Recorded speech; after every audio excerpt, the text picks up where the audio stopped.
அதுங்க பொருத்தம் பார்க்க வரும்போதே கேள்வி கேட்பாங்க. இவங்க 2 பேத்துக்கு பொருத்தம் பார்க்க வரும்போதே கேள்வி கேட்பாங்க. இந்த முகூர்த்தம் குறிக்கும் போகும்போது அந்த கேள்வி கேட்பாங்க. ஏங்க இவங்க 2 பேத்தையும் ஒன்று சேர்த்து வைக்கிறோம். கல்யாணத்துக்கு முகூர்த்தம் குறிச்சாச்சு. பிரிவினை இல்லாமல் வாழ்ந்துருவாங்களா? அப்படின்னு அந்த பேரண்ட்ஸ் யார் இந்த பிள்ளை பெற்ற அம்மாவும் சரி, பையனை பெற்ற அம்மாவும் சரி, அவங்களுக்குள்ள மனசுக்குள்ளே ஓடிட்டுருக்கும். ஆண் சம்மதிகளுக்கெல்லாம் ஒன்றும் அது சம்மந்தின்னு சொல்கிறாங்களா, ஆண் சம்மந்தியை அவங்கெல்லாம் கொஞ்சம் கண்டுக்க மாட்டாங்க. அந்த பெண் சம்மதியை மட்டும் 2 பேருமே கொஞ்சம் பையனும் பிள்ளைக்கும் நமக்கு நாங்கள் கல்யாணம் பண்ணி வைக்கிறோம், முகூர்த்தம் குறிச்சிட்டீங்க, ஓகே, ரொம்ப சந்தோஷம். நான் நல்லா ஒத்துமையாக இருப்பாங்களா அப்படிங்கிற அந்த கேள்வி தான் வரும். பொருத்தம் பார்க்குறோம், 10க்கு 7 பொருத்தம் 8 பொருத்தம் இருக்குது. திசா சந்தி இல்லை. 2 பேத்துக்கு செவ்வாய் இருக்குது, 2 பேத்துக்கு ராகுக்கு இருக்குது. இப்போ விலங்குகளையும் பார்க்குறோம். 27 நட்சத்திரத்துக்கு விலங்குன்னு ஒன்று வரும். அந்த விலங்கும் பார்ப்போம். விலங்குகளோட எப்படின்னா மானு சிங்கம் சேர்த்தக்கூடாது அப்படிங்கிற ஒரு கணக்கு இருக்குது. அப்போ மானு சிங்கம் சேர்த்தக்கூடாது. மானு குதிரை இதெல்லாம் சேர்த்தலாம். அப்படி மானு குதிரை சேர்த்துருவோம்.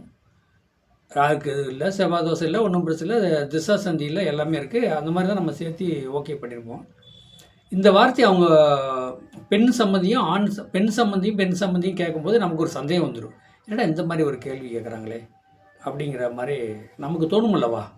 எல்லாமே ஓகே, முகூர்த்தம் குறிச்சாச்சு, மண்டபத்துக்குலாம் அட்வான்ஸ் கொடுத்தாச்சு. இந்த கேள்வி இப்போ கேட்கும்போது அது பெண் சம்மதி மட்டும் தான் கேட்பாங்க.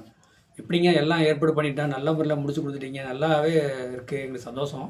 இருந்தாலும் அவங்க மன வாழ்க்கையில் 2 பேரும் சந்தோஷம் பிரியமாக இருப்பாங்களா? அது கொஞ்சம் எங்களுக்கு தெளிவாக சொல்லுங்களே அப்படின்னு சொல்லுவாங்க.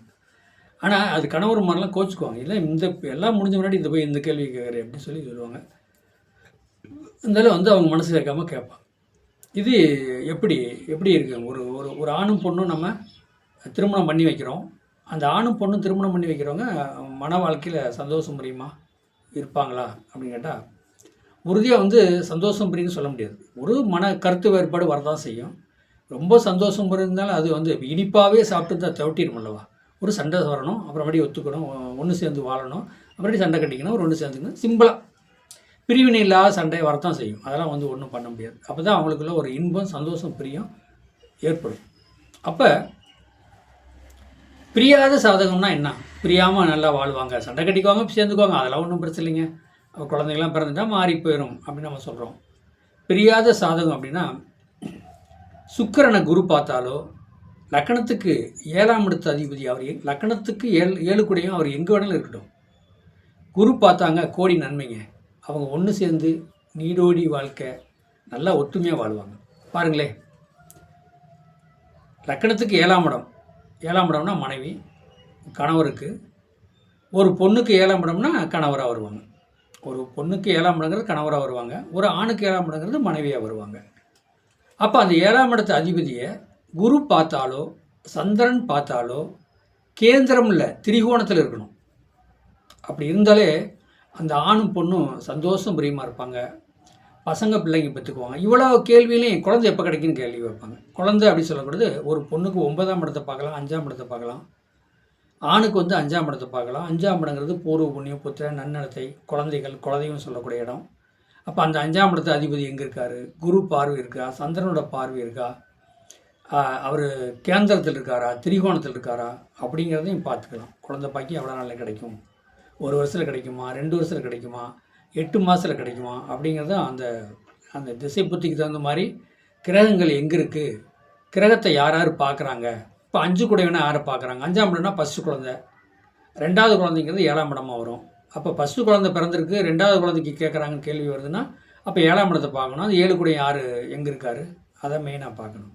இப்போ ஒரு ஹஸ்பண்ட் ஒய்ஃப் ஒரு பசங்க பிள்ளைகளுக்கு முகூர்த்தம் கொடுத்தாச்சு, கல்யாணம் மண்டபம்லாம் பார்த்தாச்சு, அட்வான்ஸ் கொடுத்தாச்சுக்கும் போது இந்த கேள்வி கேட்குறாங்கன்னா நம்மளும் அதை கொஞ்சம் தெளிவாக பார்த்துக்கணும். நம்மளும் முதல்ல அந்த தெளிவாக பார்த்துடணும்.